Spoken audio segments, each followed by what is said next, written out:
In progress. 여러분, 안녕하십니까? 반갑습니다. 오늘은 하나님의 말씀을 배워야 할 우주 언어, 이런 제목으로 준비를 했습니다. 우리가 앞으로 천국 가서 살아가게 될 그 활동 무대는 온 우주가 되겠습니다. 그리고 지구는 온 우주의 중심이 됩니다. 그리고 구원받은 사람들은 온 우주 거민들에게 하나의 선과 악의 교사가 되어서 끊임없이 하나님의 사랑을 간증하게 될 것입니다. 우리가 장차 살아가서 그곳에서 우리가 사용해야 할 언어는 그 속에 그리스도의 의가 충만히 담긴 그리스도의 사랑의 능력이 충분히 담겨 있는 그러한 언어가 되어야 할 것입니다. 그래서 우리가 그곳에 가서 살기를 원한다면 이 지구에서 사는 동안 주님이 가르쳐 주신 그 언어, 사랑의 언어, 거룩하고 고상한 언어, 영원한 언어, 그러한 언어들을 우리가 습득하도록 노력을 해야 되겠습니다. 자, 에레미야 23장 24절에 나와 있는 말씀입니다. 나 여호와가 말하노라, 사람이 내게 보이지 아니하려고 누가 자기를 은밀한 곳에 숨길 수 있겠느냐? 나 여호와가 말하노라, 나는 천지에 충만하지 아니하냐. 자, 천지에 충만하다는 이 말씀은 가시적인 모든 세계 또는 불가시적인 모든 세계, 이 우주의 모든 이 존재들이 그 근본에서부터 가장 큰 것에 이르기까지 모두가 다 하나님의 손길 속에 하나님의 존재 그 안에서 존재하는 본질적으로 하나님의 능력과 사랑이 존재하는 그와 같은 피조물들이라고 하는 것입니다.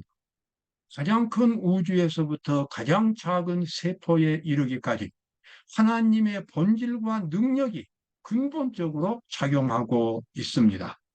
하나님께서는 세포와 세포 속에 있는 핵과 그다음에 그 속에 들어있는 가장 근원적인 에너지부터 우리 인간이 미칠 수 없는 가장 큰 우주까지 모두가 다 하나님의 능력 속에 존재하고 있는 것입니다. 그래서 온 우주는 하나님의 본질, 하나님의 근원에서부터 존재하고 있습니다. 자, ETT 교사에게 보내는 권면입니다. 342쪽에 이렇게 나와 있습니다. 하늘에서는 하나님께서 모든 것을 가운데서 모든 것들이시다. 자, 이렇게 번역이 되어 있는데요. 영어로는 in heaven, 하늘에서는 God is in all. God is all in all. 하나님께서는 모든 것 속에서 모든 것이다. 좀 어렵게 표현됩니다만은 가장 본질적인 것에서 또다시 본질적이라고 하는 그런 의미가 되겠습니다. 하나님 거기서는 성결이 가장 기본적인 원리이다. 성결은 거룩함, 죄가 없는 상태입니다. 그래서 온 우주는 이 지구만 빼고는 모두가 다 그 구성이 성결, 거룩함으로 이루어져 있습니다. 그래서 우리가 영원히 우주에서 살기를 원한다면 우리는 거룩한 언어를 배워야 할 것입니다. 예수님께서 가르쳐 주셨던 그 거룩한 생각, 거룩한 말, 거룩한 행동, 바로 그것이 우리의 본질이 되어야만 하겠습니다. 로마서 8장 29절에 나와 있는 말씀입니다. 하나님이 미리 아신 자들로 또한 그 아들의 형상을 본받게 하기 위하여 미리 정하셨으니 이는 그로 맞는 형제 중에서 맏아들이 되게 하려 하심이니라. 로마서 8장 29절에 나와 있는 말씀입니다. 여기 하나님께서 우리를 구원해 주신 목적이 있습니다. 우리는 그것을 그저 막연하게 구원이라고 말하지만 보다 구체적으로 말하면 그 구원은 하나님의 아들 예수 그리스도의 형상을 본받는 것이 구원이 되겠습니다. 예수님의 사상과 능력, 예수님의 그 정신이 바로 우리의 정신이 되도록 우리가 변화받는 것이 구원입니다. 그리고 예수님의 정신과 능력, 예수님의 그 모든 것을 우리는 의라고 말합니다. 그래서 내가 의롭게 되었다고 하는 것은 예수님의 정신과 능력으로 충만해지는 것을 의미합니다. 바로 그것이 구원이고 영생이 되겠습니다. 따라서 우리의 믿음은 예수 그리스도의 형상을 본받을 수 있을 만큼 우리의 의지가 예수님을 향하여 단호하게 확고하게 서 있는 자세가 되고 이 세상을 뒤로 하고 오직 하나님만을 바라보면서 걸어가는 확고한 확실한 그런 회개가 우리 마음속에서 경험이 되어야 하겠습니다. 갈라디아 4장 19절에 나와 있는 말씀입니다. 나의 자녀들아 너희 속에 그리스도의 형상이 이루기까지 내가 다시 너희를 위하여 해산하는 수고를 하노니. 갈라디아에 나와 있는 말씀입니다. 갈라디아 교회는 신약에 있는 여러 교회들 가운데서 참 말썽이 많이 난 교회였습니다. 거짓 교사들이 갈라디아 교회에 들어가 가지고 바울이 가르쳤던 믿음으로 말미암은 의와는 반대되는 그 같은 행함으로 말미암은 의를 가르쳤습니다.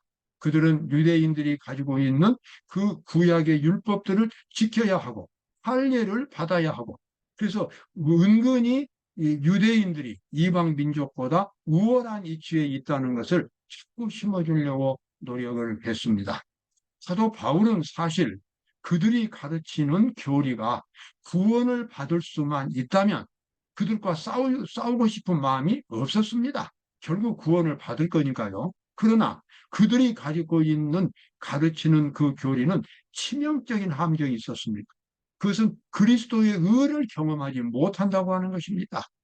구약의 율법, 물론 거기에 하나님의 의가 있고 구원의 의가 있었지만 그 구약의 그와 같은 기별을 유대인들은 행함으로 그것을 변질시켜 버렸습니다. 그래서 문자적으로 겉으로 나타난 행동으로 하나님의 율법을 지키면 바로 그것이 구원이 될 줄로 생각을 했어요. 그것은 아주 치명적인 잘못인 것입니다. 구원이라고 하는 것은 본질적인 문제입니다. 인간의 본질적인 곳에서 변화가 일어나고 하나님의 형상이 창조되어서 하나님의 말씀에 순종하는 일이 본질적인 우리 죄인들의 영혼 밑바닥에서부터 흘러나오는 것이 순종이 되어야 합니다. 바울은 그것을 믿음으로 말미암은 의라고 설명을 했습니다. 그런데 거짓 교사들이 엉뚱하게 가르쳤고 교회가 큰 혼란에 빠졌습니다. 그래서 바울은 다시 그 편지를 쓰면서 내가 너희를 다시 출산하는, 내가 너희를 진정한 그리스도인으로 다시 해산하는 그 같은 수고를 해야 되겠다고 고통스럽게 그렇게 말을 합니다. 여러분, 우리는 어떤 경우에도 행함으로, 인간의 행함으로 그리스도의 정신을 가질 수가 없습니다. 구원을 얻을 수가 없습니다. 의는 그리스도의 의는 오직 믿음으로만 받게 되어 있습니다. 저는 꽃 중에서 벚꽃을 참 좋아합니다. 특히 많이 피어 있는 벚꽃을 보면 옛날 그 중국의 무릉도원이나 또 제가 늘 그리워하는 천국이 생각이 납니다. 이 벚꽃을 보면 그런 생각이 납니다. 자, 그래서 예수님께서는 요한복음 3장 12절 13절에서 이렇게 말씀하셨습니다. 내가 땅의 일을 말하여도 너희가 믿지 아니하거든 하물며 하늘 일을 말하면 어떻게 믿겠느냐. 하늘에서 내려온 자 그 인자 외에는 하늘에 올라간 자가 없느니라. 하늘에 올라간 자가 없다 그 말은 하늘을 본 사람이 없다는 것입니다. 예수님께서 이 말씀은 오랫동안 하나님을 믿어왔던 나이 많은 니고데모라고 하는 교사에게 한 말이었습니다. 니고데모는 바리새인이었지만 마음에 큰 충격을 받았습니다. 예수님이 어떤 진리를, 구원의 진리를 알고 있다는 강한 인상을 받았습니다. 그래서 밤에 예수님을 찾아갔고 예수님은 니고데모가 왜 왔는지, 그가 무엇이 필요한지를 정확하게 아셨습니다. 그래서 니고데모에게 말씀하셨어요. 내가 하늘에 있는 일을 말해도, 내가 땅의 일을 말해도 너희가 믿지 않는데 하늘 일을 말하면 어떻게 믿겠느냐? 하늘에 가서 살 사람, 하늘의 문화, 하늘의 정신, 우리가 그것을 믿었고 그것을 찾아야만 한다. 그렇게 하면서 그 다음에 하시는 말씀이 요한복음 3장에 나와 있는 말씀이죠. 예수께서 대답하여 가라사대 진실로 진실로 내게 이르노니 사람이 거듭나지 아니하면 하나님 나라를 볼 수 없느니라. 거듭나지 아니하면, 다시 태어나지 않으면 하나님 나라에 들어갈 수가 없다는 것입니다. 너무나 당연한 이치입니다. 이 세상의 죄인의 정신 그대로 가지고, 이 세상에서 지금 우리가 갖고 있는 죄인의 정신 그대로 가지고 천국에 간다면 그것은 천국이 될 수가 없습니다. 죄의 문제가 해결되지 않는 죄인에게 영원히 산다는 것은 고문인 것입니다. 사는 날 동안 끊임없이 고통과 시련과 마음속에 깊은 고통을 느낄 것이기 때문에 그렇습니다. 따라서 영원히 살기를 원하고 천국에 가기를 원하는 사람은 근본적으로 다시 태어나야 하는 것입니다. 물론 여기서 다시 태어난다고 하는 것은 예수 그리스도의 정신이 밑바닥에부터 깔려지고, 그래서 그 정신에 기초해서 그 사람의 모든 말과 생활이 나타날 수 있도록 다시 태어나야 한다고 하는 것입니다. 자, 그와 같은 말씀을 예수님은 산상보훈, 누가복음 6장에 나와 있는 산상보훈에서 이렇게 말씀하셨습니다. 하늘의 정신입니다. 남에게 대접을 받고자 하는 대로 너희도 남을 대접하라. 이것이 천국의 정신입니다. 너희가 만일 너희를 사랑하는 자를 사랑하면 칭찬받을 것이 무엇이냐? 죄인들도 사랑하는 자를 사랑하느니라. 주님은 이 외에도 많은 말씀들을 하셨습니다. 너희 원수를 사랑하고 오른편뺨을 치면 왼편도 돌려대고 억지로 오리를 가게 하거든 그 사람과 심리를 동행하고. 자, 이와 같은 모든 말씀들은 어떠한 일을 어떤 사람이 나에게 할지라도, 나에게 손해를 끼친다 할지라도 그 사람을 미워하거나 원수를 갚거나 하는 일은 그리스도에게는 있을 수 없다는 일입니다. 어떤 일을 당해도 그 상대방을 존경해야 하고, 그 사람을 사랑해야 하고, 그 사람을 위해서 봉사해야 한다고 하는 것입니다. 왜 그렇습니까? 그것이 바로 하늘, 우주의 정신이기 때문에 그렇습니다. 온 우주가 그러한 정신으로 창조되었고, 천사들과 우주의 거민들이 지금도 그러한 정신으로 살고 있습니다. 우리가 배워야 할 언어가 바로 이 산상보훈의 언어입니다. 예수님께서 그 언어를 분명하게 가르쳐 주셨습니다. 내가 어떤 성경 지식을 갖고 있느냐, 어떤 교리를 내가 가지고 있느냐, 내가 무엇을 가르치느냐가 중요한 것이 아니라 내가 영원히 살기를 원한다면 근본적으로 하늘의 사람으로 다시 태어나야 한다고 하는 것입니다. 그래서 하늘의 언어를 말할 수 있는 산상보훈의 그 사랑의 정신을 가질 수 있는, 사랑의 정신을 나타낼 수 있는 그리스도의 형상을 속에서부터 새롭게 창조함을 받아야만 한다고 하는 것입니다. 바로 이것은 우리의 생명에 있어서 본질적인 문제가 되겠습니다. 예수님은 항상 우리에게 근본적인 차원에서 구원을 베풀어 주십니다. 마태복음 8장에 보면 예수님이 어떤 나병 환자를 고쳐주신 이야기가 있습니다. 예수께서 산에서 내려오시니 허다한 무리가 좇으니라. 한 문둥병자가 나와 절하고 가로되 주여 원하시면 저를 깨끗게 하실 수 있나이다 하거늘. 저는 이 장면을 생각할 때마다 마음이 참 울컥해집니다. 이 문둥병자가 예수님을 찾아왔어요. 찾아오는 길도 쉽지가 않았습니다. 왜냐하면 사람들에게 자기의 모습을 나타내서는 안 되는 것입니다. 그런데도 예수님이 어디 있는지를 또 물어야 합니다, 사람들에게. 자기가 마음대로 예수님을 찾아 나설 수가 없어요. 사람들에게 물어서 사람 눈에 띄지 않게 또 예수님을 찾고, 그 다음에 또 예수님은 어느 한 곳에 집을 갖고 사시는 분이 아닙니다. 예수님은 집도 절도 없습니다. 준비되는 일정한 식사도 없이 사시는 분이었습니다. 그런 예수님을 이 눈둥병자가 어떻게 찾아왔는지 드디어 어느 날 예수님을 이번 발치서 보았습니다. 그리고 그 앞에는 수많은 군중들, 건강한 사람들 있었습니다. 그 사람들 앞을 지나가서 예수님을 만나야 하는데 보통 용기 가지고는 나설 수가 없었습니다. 그러나 이 문둥병자는 그때 생각했습니다. 내가 이 기회를 놓친다면 나는 문둥병자로 죽을 것이다. 나에게 있는 유일한 힘은 이 예수님밖에는 없다. 그렇게 생각하고 나병 환자는 용감하게 예수님을 향하여 걸어가기 시작했습니다.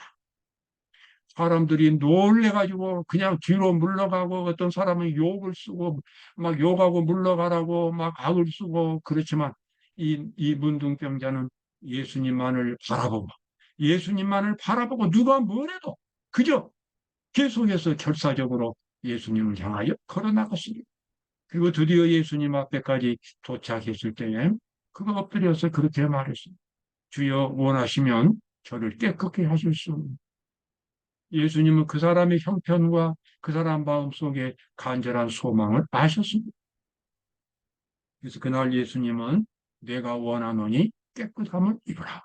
그때 그 사람이 그 근본적인 곳에서 나병 환자의 그 뿌리가 있는 그곳에서 치료가 일어났습니다. 저도 나환자촌에서 생활을 해봤기 때문에 나환자들을 잘 압니다. 나환자들의 그 나병은 사람을 죽이지는 않습니다. 그러나 끊임없이 부패시킵니다. 아무리 약을 먹어도 가장 뿌리 깊은 곳에 있는 나환자 균은 죽지 않습니다. 그런데 이날 예수님은 가장 근본적으로 이 문둥병자의 나병을 뿌리에서 고쳐주셨습니다. 여러분, 우리 모두가 다 이 나병 환자와 같은 죄인들입니다. 우리는 죄로 문드러진 사람. 우리는 하늘에 갈 수도 없고 건강하고 거룩한 우주 거민들과 함께 살 수도 없습니다. 우리는 이기적이고 우리는 추악하고 죄의 습관이 들대로 들어있고 좋은 일보다는 악한 것을 생각하고 정말 하나님 앞에 나설 수 없는 사람들입니다. 그러나 하나님께서는 우리의 근본을 치료해 주셔서 의인으로 만들어 주시는 것입니다. 자, 요한계시록 14장 6절과 7절에 나와 있는 말씀입니다. 여기 나와 있는 말씀 세 천사 기별 가운데서 첫째 천사의 기별입니다. 또 보니 다른 천사가 영원한 복음을 가졌는데 그가 이렇게 말합니다. 심판하실 시간이 이르렀음이니 하늘과 땅과 바다와 물들의 근원을 만드신 이를 경배하라 하더라. 여기 이 창조주 하나님을 경배하라고 선포합니다. 마지막 때 천사는 지금 심판하실 시간이 이르렀다고 말합니다. 지금 우리가 지금 살고 있는 시대는 여러분 하늘에서 심판이 진행되고 있습니다. 이것은 예수님께서 이 땅에 다시 오시기 위한 준비 작업입니다. 이 준비 작업이 끝나면 드디어 예수님께서 이 땅에 오시는데 저는 오늘 이 말씀 가운데서 천사가 이 말 끝나고서 특별히 근원에 대한 말씀에 주의를 기울입니다. 하늘과 땅과 바다와 물들의 근원을 만드신 이를 경배하라. 모든 존재의 근원을 하나님께서 만드셨습니다. 나병 환자의 근원을 치료하셨습니다. 마찬가지로 예수님은 저와 여러분의 죄의 근원을 치료하셔서 죄짓지 않는 삶을 살도록 만들어 주시는 것입니다. 하나님의 형상을 우리 속에서 회복시켜 주시는 것입니다. 그러한 회복을 경험한 사람들이 이제 나중에 온 우주에 가서 우주적인 언어, 사랑의 언어를 말하게 될 것입니다. 여러분, 오늘도 기쁨과 감사가 넘치는 행복한 하루가 되시기를 바랍니다. 감사합니다.